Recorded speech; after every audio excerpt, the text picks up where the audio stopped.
Coucou tout le monde! Aujourd'hui, je voudrais vous partager mes astuces pour garder une maison propre et bien rangée. Parce que ce n'est pas qu'une question d'esthétique, c'est également bon pour la santé et pour le moral. Avoir une maison bien rangée aide à avoir un esprit plus clair et moins perturbé, puisque cela va alléger la charge mentale et ça nous permet de trouver rapidement ce que l'on cherche.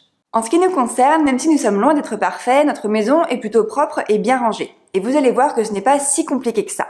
Il suffit de mettre en place de bonnes habitudes et des bonnes pratiques. J'espère que cette vidéo vous sera utile et vous plaira. Si c'est le cas, n'oubliez pas de mettre un petit pouce. Et c'est parti! Je ne vous apprends rien, mais quand on vit dans une maison bien rangée, eh bien on s'y sent bien et on est plus serein. Et même si le ménage n'est pas tout frais, qu'on ne vient pas juste de tout nettoyer, le fait d'avoir une maison bien rangée donne cette impression de propreté et de clarté. Alors mon premier conseil peut vous paraître évident et pourtant c'est l'un des plus importants.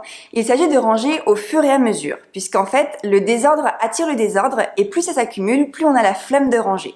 Donc l'idée est vraiment de ranger au fur et à mesure quand on a terminé quelque chose, afin de ne pas avoir une tonne de choses à ranger à la fin de la journée ou à la fin de la semaine par exemple. Afin de faciliter la mise en place de ce premier conseil, eh bien il est important que chaque objet ait une place dédiée, ou en tout cas que chaque catégorie d'objets ait un endroit spécifique pour être rangé. Ça facilite à la fois le moment où on en a besoin, comme ça on n'a pas besoin de le chercher, on sait déjà où il est, et puis une fois qu'on a fini d'utiliser, on sait également où le replacer. Ça permet de gagner du temps, de la charge mentale et de ne pas avoir à se poser de questions, on sait que chaque objet a sa place. Par exemple, nous avons tous un espace dédié à nos vêtements, qu'il s'agisse d'un placard ou d'un dressing, où on sait où on va trouver chaque vêtement. On peut aussi avoir par exemple un tiroir à chaussettes. Dans la cuisine, on va avoir un placard dédié à la vaisselle, donc on sait vraiment où aller chercher quoi. Eh bien, c'est pareil pour tout type de produit. L'idée est d'avoir un espace dédié à chaque chose. En ce qui nous concerne, par exemple, nous avons un tiroir dédié à ce que j'appelle un peu le bricolage, où on va retrouver des piles, du scotch, un cutter, un briquet, des punaises, tout ce genre de choses. On va également avoir un espace dédié pour nos clés de voiture, où on sait où elles sont rangées. On a un autre espace où on met nos portefeuilles, donc on sait à chaque fois où ils sont rangés. Donc voilà, l'idée est vraiment de dédier chaque espace de notre maison, chaque espace de rangement à un type d'objet, et on peut le changer en fonction de nos habitudes de vie, mais comme ça, on sait directement où aller quand on cherche quelque chose ou quand on a besoin de le ranger. Ensuite, ça aide également d'organiser et de compartimenter. Ça fait qu'en fait, visuellement, ça a l'air plus rangé et plus propre. Par exemple, on va avoir des espaces dédiés dans la cuisine, je sais pas, dans un placard, on va avoir les assiettes d'un côté, les verres de l'autre, ce genre de choses. Et bien, dans les autres endroits de rangement, l'idée est de dédier, chaque compartiment, chaque espace à un type d'objet. En ce qui me concerne, par exemple, dans mon placard où j'ai mes vêtements, j'ai mis en fait des petits blocs pour ranger mes hauts, mes t-shirts notamment. Et en fait, j'ai un bloc dédié aux débardeurs, un autre au t-shirt, un autre au t-shirt à manches longues. Ça permet de faire plus d'espace, de visuellement savoir directement où aller quand je cherche quelque chose. Pareil, dans mon tiroir à sous-vêtements, j'ai un espace, j'ai un côté pour les soutiens-gorge, un côté pour les culottes. Dans la salle de bain, on a un grand tiroir. Eh bien, j'ai mis une petite boîte avec mes cotons démaquillants au milieu du tiroir, et comme ça de chaque côté il y a le côté de mon chéri et le mien avec nos produits, et au moins visuellement on sait chacun son côté, il y a une délimitation claire et à l'œil c'est plus rangé, plus agréable, et donc ça aide à être plus serein. Ensuite, on va avoir aussi le fait de rassembler les choses ensemble qui donne cette impression que ce soit un peu plus rangé. Par exemple, sur notre table basse du salon, on a un petite boîte, un petit objet où on range nos télécommandes et nos dessous de verre. Pareil, les produits, les objets sont visuellement visibles, ils sont dehors, sortis, accessibles, mais le fait qu'ils soient ensemble, ils soient rangés, et bien du coup visuellement on a l'impression que la table est bien rangée. Pareil, sur notre plan de travail, on a un petit plateau, et c'est un plateau tout simple en fait, mais dessus on a posé donc une plante, et autour c'est là où on va poser donc en l'occurrence nos clés de voiture, mais c'est aussi là où on met avec mon chéri nos écouteurs, c'est là où on a un petit crayon de dépannage qui est toujours accessible. Enfin voilà, ce sont des petites choses qui sont facilement accessibles, mais le fait que ce soit dans un plateau qui est délimité, eh bien ça délimite la zone de bazar si on veut, où on fourre un peu tout, et comme ça ça a l'air d'être aussi plus rangé. Une autre astuce qui va peut-être vous paraître évidente, mais qui n'en est pas moins importante, c'est de faire du tri régulièrement. C'est vrai que on a tendance à souvent oublier des choses que l'on a si on ne les utilise pas régulièrement. Je vous en avais parlé dans une précédente vidéo quand je vous parlais de mon dressing, où je vous disais que mes pulls, en fait, je les empile les uns sur les autres, et s'il y a un pull qui glisse et qui va au fond du placard, eh bien je ne le vois plus, du coup je l'oublie, et du coup je ne le porte pas. Eh bien en fait c'est pareil pour plein de types de produits ou d'objets qu'on peut avoir chez soi. C'est vrai que des fois on va ranger un objet en se disant c'est sa place, il est bien ici, sauf qu'on oublie complètement qu'il est là, c'est un placard qu'on ouvre par exemple jamais, et donc on ne va pas utiliser l'objet. Et si c'est un objet qu'on a envie d'utiliser, bah, c'est pas l'idéal. Donc c'est pour ça que c'est important de temps en temps de faire un peu du tri, de refaire un peu le point sur tout ce qu'on a. Ça permet à la fois déjà de se rappeler des choses qu'on a, de peut-être aussi réorganiser un petit peu sa maison, réajuster les rangements qu'on avait choisis, et ce grand tri, c'est vrai que c'est important de le faire en famille ou en tout cas avec les personnes qui vivent dans la maison, puisque comme ça tout le monde est au courant de où quoi est rangé, et puis ça permet aussi de faire le point ensemble. Ah ça, qui est-ce qui s'en sert encore, puisque moi je m'en sers plus, quelqu'un s'en sert, non personne, et bien on va le vendre. Voilà, ça permet de faire un petit peu faire un peu le point. Et puis ensuite voilà, on peut vendre les objets dont on ne se sert pas ou les donner.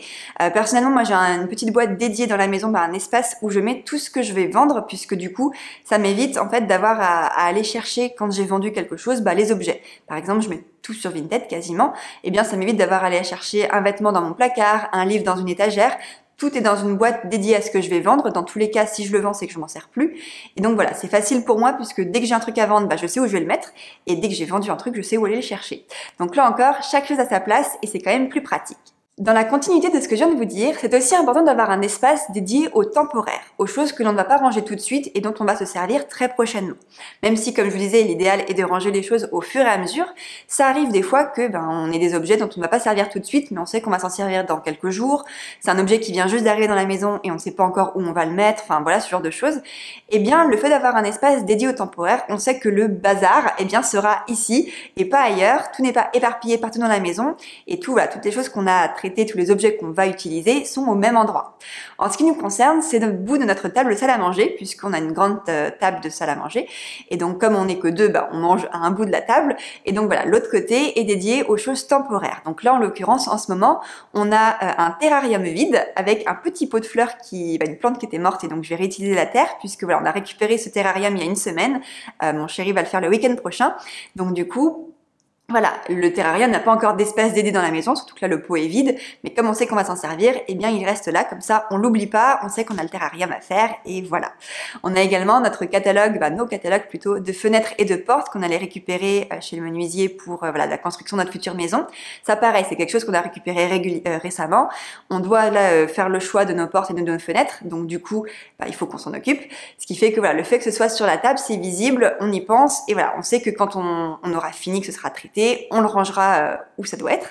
Et donc voilà, on a cet espace dédié au temporaire. Alors maintenant que vous savez comment garder une maison bien rangée, on va voir comment la maintenir propre le plus longtemps possible, et vous allez voir que ce n'est pas qu'une question de ménage, mais plus d'habitude. Alors mon premier conseil va peut-être vous paraître évident là encore, mais il s'agit d'enlever ses chaussures dès qu'on rentre dans la maison afin d'éviter de salir partout. Alors cette astuce ne vaut bien entendu pas pour vos invités, puisqu'on va pas demander aux invités d'enlever leurs chaussures, mais en ce qui nous concerne, déjà on a 2 paillassons par porte, puisqu'on a un paillasson dehors et un paillasson dedans, donc ça permet déjà d'enlever un petit peu le gros. Et puis ensuite, quand on a des invités, ils restent en général dans le salon ou dans la salle à manger, donc du coup on va dire la crasse est localisée et ils vont pas forcément dans les chambres, et donc dès qu'ils sont partis, on va passer un petit coup d'aspirateur pour enlever le gros, et ça permet que ce soit plus propre et ça reste comme ça. Mais en ce qui nous concerne, nous on va donc enlever nos chaussures dès qu'on rentre, donc en général quand on reste sur le paillasson, et puis on va marcher ensuite en chaussettes dans la chambre où sont rangées nos chaussures et mettre nos chaussons. C'est vrai qu'on n'a pas en fait d'espace pour ranger nos chaussures dans l'entrée, mais par contre dans notre future maison on aura donc un cellier avec un meuble à chaussures, et comme ça nous permettra de mettre nos chaussons directement dès qu'on rentre et de ne pas salir partout. C'est tout bête, mais en fait le fait de marcher en chaussures dans la maison, des petites crasses, du sable, un petit peu de terre vont s'accumuler, et au final ça peut vite rendre un espace sale, alors que en faisant juste attention avec 2-3 petits détails, ça permet de garder une maison plus propre. Une autre petite astuce qui ressemble un peu à ce que je vous disais pour le rangement tout à l'heure, c'est de nettoyer au fur et à mesure. Notamment pour la cuisine. En ce qui me concerne par exemple, quand je cuisine, je vais passer un coup d'éponge au fur et à mesure dès que je vais renverser par exemple, ou alors quand ça cuit, je vais nettoyer tout mon plan de travail. Ensuite, si par exemple la casserole déborde et que du coup ça salit les plaques de cuisson, je vais directement prendre mon éponge et nettoyer pour pas que ça s'incruste et que ça tâche vraiment, que ça soit salissant et difficile à nettoyer par la suite. Quand je fais la vaisselle par exemple, du coup, s'il y a un peu d'eau partout autour de l'évier, des petites gouttelettes et tout ça, dès que j'ai fini, je passe un coup coup d'éponge, c'est plus propre et en fait c'est tout bête mais ça prend littéralement 5 secondes, 10 secondes et en fait on n'a pas à y repenser après, on a nettoyé au fur et à mesure plutôt que par exemple faire la vaisselle, tout ça, faire la vaisselle, n'importe quoi, faire à manger, tout s'accumule, on salit, tout ça, on part, on va manger, on oublie et puis après on revient sur le plan de travail et en fait il y a des crasses partout, il reste des miettes, c'est pas agréable. Donc voilà, l'idée est de nettoyer au fur et à mesure, comme ça c'est plus agréable à vivre au quotidien. Et c'est valable pour plein de pièces ou plein d'endroits de la maison. Par exemple, en ce qui nous concerne, on est un petit peu peut-être des maniaques du ménage, mais on n'aime pas quand la maison est sale. Donc du coup, dès qu'on va commencer à voir qu'il y a des crasses qui s'accumulent, par exemple sur le sol, si on voit que là il y a une petite peluche de tissu, pas de tissu, mais vous savez les petites peluches de laine, il y en a 2-3 qui sont passées là il y a un petit moton de poussière, là il y a 2-3 cheveux qui traînent, et bien du coup on va vite fait attraper l'aspirateur, on passe un petit coup, et puis c'est bon. C'est vrai qu'il vaut mieux faire les choses au fur et à mesure, ça prend littéralement 5 minutes, l'idée n'est pas du tout de faire un ménage en profondeur, on passe l'aspirateur juste de manière grossière, on va pas dans tous les coins, mais au moins visuellement on voit plus les petites pluches, les petits crasses, les petits cheveux, ça fait un espace plus propre et ça nous aura pas pris beaucoup de temps. Et au niveau de la charge mentale, en fait, ça permet de ne pas avoir à faire un énorme ménage toutes les semaines par exemple, parce que vu qu'on nettoie régulièrement les petits détails au fur et à mesure, et bien du coup la maison n'est pas spécialement sale. Donc là, ce que je viens de vous décrire, c'est en fait ce qu'on appelle la règle des 2 minutes, c'est-à-dire que si ça prend moins de 2 minutes, eh bien on le fait tout de suite, sinon on le planifie. Mais voilà, si ça prend moins de 2 minutes, en fait, on prendra plus de temps à le planifier qu'à le faire tout de suite. Donc c'est pour ça que voilà, ça permet d'enlever cette charge mentale, de dire ah, il y aura ça à faire, il y aura ça à faire, on le voit, pouf, on le fait, c'est fini. Et en fait, c'est un petit peu comme des fois retirer le pansement d'un coup. On le voit, on y pense, on le fait et c'est fini. Et en fait, c'est que des petites choses qui prennent pas beaucoup de temps. Et en fait, vu qu'il n'y a rien qui s'accumule, on n'a pas cette sensation de saleté ou de maison sale, puisque voilà, la maison est visuellement toujours propre. Une autre petite astuce est d'essayer d'associer des habitudes afin de créer des routines. Je vais vous donner 2 exemples de choses qui s'enchaînent et comme ça, en fait, après on est débarrassé. Par exemple, quand on mange à table le soir, et bien du coup, dès qu'on sort de table, immédiatement après, on va venir débarrasser. On va donc mettre toutes les assiettes, enfin tout ce qu'il y a sur la table à côté de l'évier et directement après, on fait la vaisselle. Comme ça, on est débarrassé, on n'a plus à y penser. C'est vrai que si on se levait et qu'on laissait les assiettes sur la table, eh bien ça sécherait déjà. Et puis ensuite, quand on reviendrait, on se dirait ah, il faut faire la vaisselle, ah, il faut débarrasser, machin. Alors que vu qu'on se dit on se lève, on débarrasse, on fait la vaisselle, bah direct c'est fait, ça prend encore une fois 5, allez 7 minutes selon la vaisselle qu'il y a à faire, mais au moins après on est débarrassé et on n'a plus à y penser et ça nous libère de cette charge mentale. C'est vraiment automatique. Un autre exemple, c'est par exemple quand on se lève le matin, on va directement aérer la chambre et aérer le lit, on soulève la couette et tout ça. Et c'est une fois qu'on sort de la douche et qu'on s'habille, qu'on fait le lit, c'est un petit peu une sorte de rituel, c'est automatique, quand on met nos vêtements, ensuite on fait le lit. Comme ça du coup on est sûr de ne pas oublier, c'est fait automatiquement, c'est une sorte de routine et ça ne devient pas une corvée puisque c'est vraiment une habitude. Comme je vous disais, on se lève et ben pour nous c'est immédiat, c'est automatique, on débarrasse, on fait la vaisselle, comme ça on est tranquille. Donc essayez voilà, de mettre en place selon ce que vous avez à faire, selon vos habitudes, des petites routines comme ça de ménage, de rangement pour que ça se fasse automatiquement et que ce ne soit pas une charge mentale en plus, quelque chose à penser à faire plus tard. Donc voilà, c'était mes astuces pour garder une maison propre et bien rangée le plus longtemps possible. Comme vous pouvez le voir, ce n'est pas si compliqué que ça, il s'agit surtout de mettre en place de bonnes habitudes, d'avoir de bons rituels et puis d'avoir un petit peu de motivation, de se dire que on fait les choses au fur et à mesure. C'est vraiment la règle d'or, le au fur et à mesure. On utilise quelque chose, on le range juste après. On salit quelque part, on nettoie juste après. Ce sont en général des choses qui prennent seulement quelques secondes et en fait, accumuler ces quelques secondes au moment où on les fait, on a l'impression que ça prend pas beaucoup de temps, mais en fait, sur la durée, ça nous fait gagner beaucoup de temps, ça nous allège de la charge mentale, ça nous allège notre to-do list, et puis on vit dans une maison qui reste propre et saine beaucoup plus longtemps. En tout cas, j'espère que cette vidéo vous a plu et vous a été utile. Si vous l'avez aimé, n'oubliez pas de mettre un petit pouce. N'hésitez pas à vous abonner à ma chaîne si ce n'est pas déjà fait. Moi, je vous souhaite une très bonne journée et je vous dis à très bientôt pour la prochaine vidéo. Bye!